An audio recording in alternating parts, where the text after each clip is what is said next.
At 8:02 a.m., the announcement fell like lightning across the calm sky of Ouagadougou. Burkina Faso had just taken control of a financial institution the French believed they would dominate forever. No coups, no gunfire, just a stroke of brilliance. Dr. Abouakar Nakanabo, an economist trained at home, had been elected president of the Council of Ministers of the West African Monetary Union, an organization that for decades moved in lockstep with the French treasury. But behind that modest name, the real force was the hand of Captain Ibrahim Traoré, the man the West fears, the man who refuses to bow to orders from elsewhere. For the first time, a Sahel nation, once dismissed as a backwater of poverty, sat atop an institution designed to enforce dependence. This time, nothing could stop it.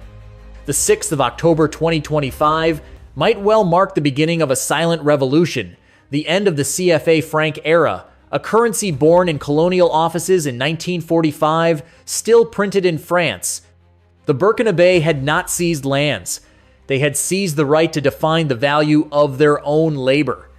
So ask yourself, what happens when a small landlocked country decides to break the chains of an 80-year-old financial empire? And what if this economic rebellion becomes the spark that ignites all of Africa? What you are about to hear is not a lesson in economics. It is a declaration of sovereignty, a cry from the heart of the Sahel, carried by a people refusing to be silenced. Subscribe and share, because here we are not talking politics, we are talking freedom, and that freedom has a name: Ibrahim Traoré. At the UMOA headquarters, a hall lined with flags bore witness to history. A man in a dark suit, calm yet resolute, stepped forward to take the oath. Dr.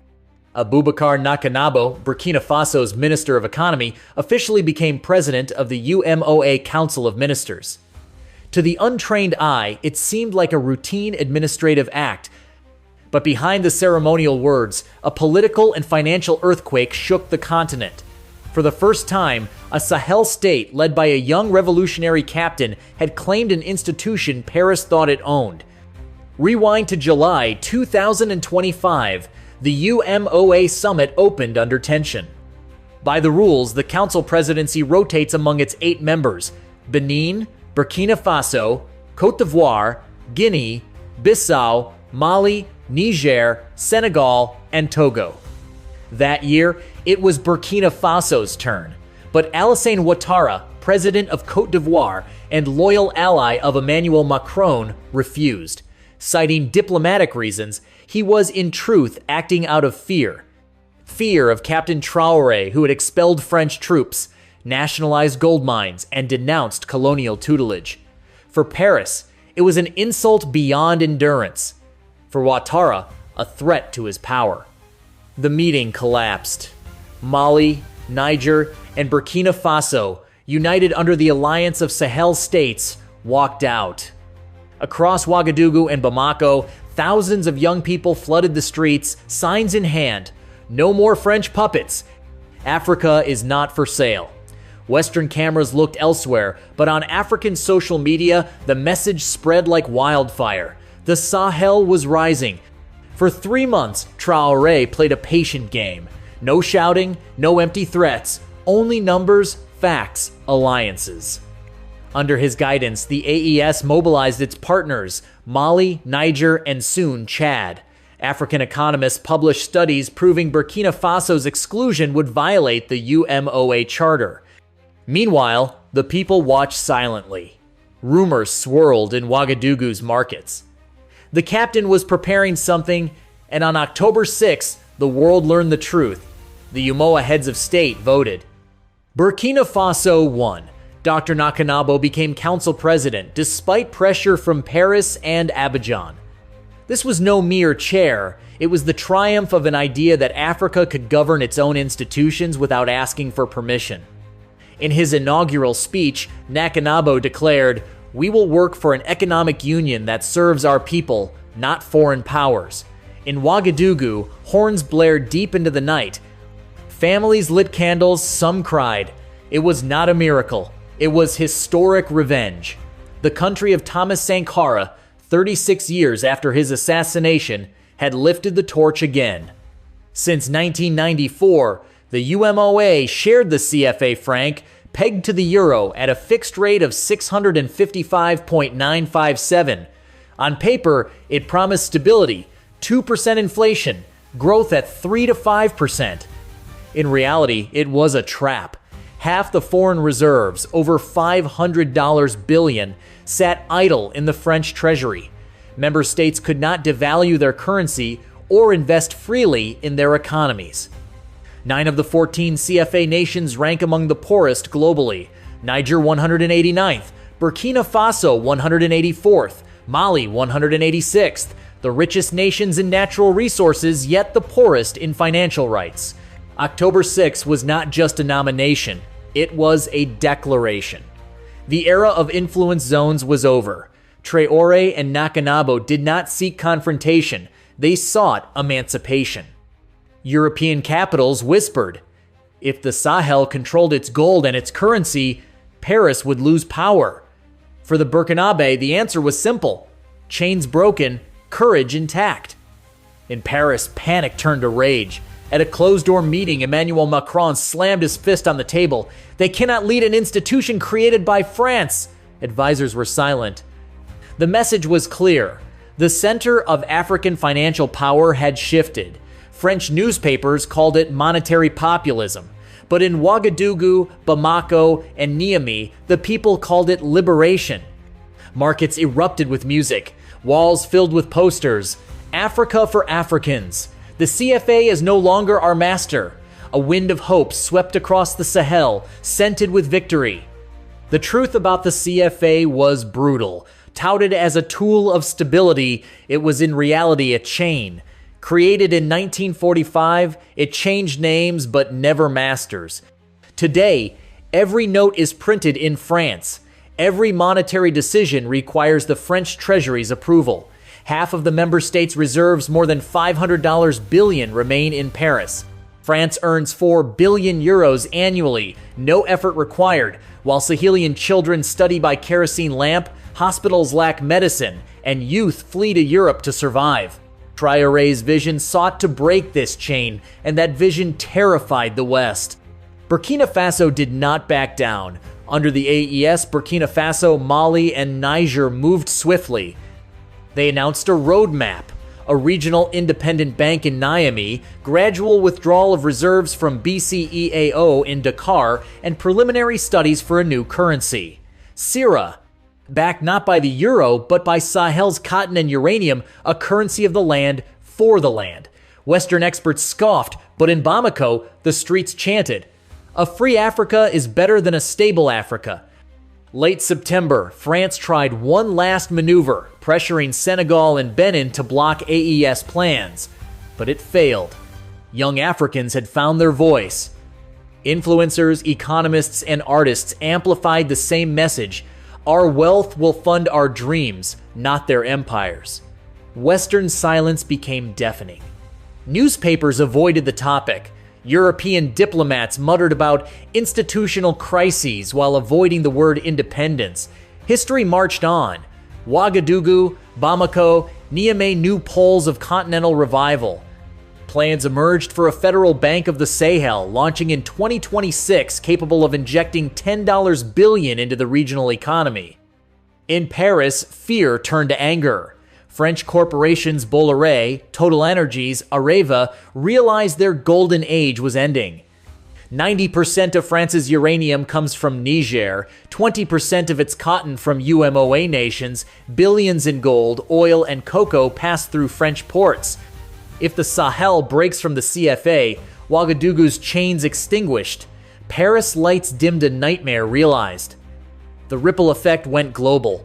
Washington watched cautiously, Moscow and Beijing applauded. Dakar, Abidjan, and Lomé hesitated. Leaders understood this was no storm but a new season, a season where Burkina Faso was no longer a desert nation but the beacon of rebirth. Traoré's declaration, "We do not want to dominate, we want to exist," ignited crowds. He was no longer just a captain but a symbol, a sign that fear no longer governs Africa, pride does. The next morning, Ouagadougou woke different. Streets buzzed with pride, not fear. Taxi drivers displayed, "Homeland or death we shall overcome." Once a slogan of Thomas Sankara, it became a promise to a nation. For decades, citizens distrusted the state, seeing it as a foreign tool. On October 6th, that mistrust cracked. Soldiers repainted schools, youth cleaned markets, mosques, churches, and public squares saw prayers for courage, not miracles. Universities debated, what if we printed our own currency? What if our gold built hospitals, not jewelry? Civic awakening flourished. Traore had transformed anger into consciousness. Regionally, AES became the new center of gravity. Mali, Niger, and Burkina Faso now coordinated economic and security policies with a unified message. Together, we are invincible. Across West Africa, parliaments debated joining the coalition. Fear faded in capitals once submissive to Paris. One country's freedom inspired the courage of others. External pressures persisted. Sanctions, aid suspensions, Western companies leaving. Traore remained calm. He who controls his grain needs no beggar. Local initiatives flourished. Reconstruction programs, regional development funds financed by gold and cotton, transparent public accounts accessible to all citizens. Trust in institutions returned. Citizens felt like co-owners for the first time in decades. In villages, elders told children, "Your grandfather knew colonization. Your father knew dependence. But you will know freedom." Young artisans dreamed of national industries. Women traders demanded fair credit from Ouagadougou, not Paris. Patriotism became collective energy. Critics admitted Traore may not be perfect, but he awakened an irreversible revolution, one without guns. Globally, the world watched. In Washington and Brussels, policymakers held their breath. CNN and Bloomberg reported an unpredictable monetary revolution. African Americans saw Traore as a hero, recalling civil rights icons. Conferences debated, could Africa's renaissance begin in Burkina Faso? Professor Jamal Richardson wrote, Traore is realizing what Malcolm X dreamed for Harlem economic dignity, not dependence. In Europe, panic grew. France recalled its ambassador. Newspapers oscillated between ridicule and fear. June Afrique quietly acknowledged Burkina Faso had broken a taboo even great African powers avoided. Brussels worried about domino effects if SIRA succeeded. Other regions could follow, ending Europe's half-century of monetary control. In Asia, China, Russia, and India offered technological, financial, and military partnerships, signaling a new global realignment. Burkina Faso, once a small, landlocked nation, had become a mirror of global contradictions. The West saw threat, people saw hope, powers saw risk, history saw a beginning. Traore's act proved sovereignty is not a word, it is an action. And it echoed far beyond the Sahel to New York streets, South African villages, and the hearts of all who never stopped believing. The world is changing, and few dare to say it aloud. In the Sahel, one captain did without fear, without compromise. Ibrahim Traoré didn't just reclaim a position for his country, he restored the meaning of sovereignty.